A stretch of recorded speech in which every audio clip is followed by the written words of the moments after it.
We had a client join our community and his family a few years ago who came in with significant complex relational trauma. He was adopted by an amazing family, a very loving, supportive family. However, it was when he was about 2. And prior to that, there was all kinds of attachment, injury, and relational disruption through neglect and abandonment.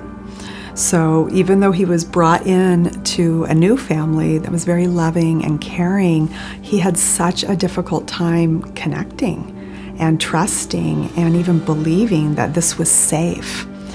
And from that developed over the years a lot of depressive symptoms, spent a lot of time in isolation, was very socially disconnected because he wouldn't quite reach out and connect with his peers. He arrived at BrightQuest and was folded into a community where there were other people just like him. Maybe they were adopted, maybe they weren't, but had experienced something earlier in their life that gave rise to a lot of problematic symptoms and suffering later in life. So being able to connect, for him, being able to connect with people who really got him, who really understood what he was experiencing and could be there for him in a really supportive, understanding way, was part of how this young man started to get better.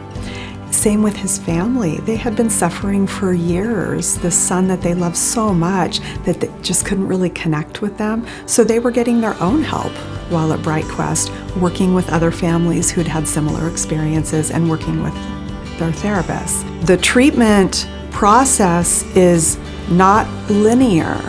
It's making some gains and some progress and then sometimes retreating back into the comfort zone of isolation, and then reaching back out and taking another, and then coming back to comfort.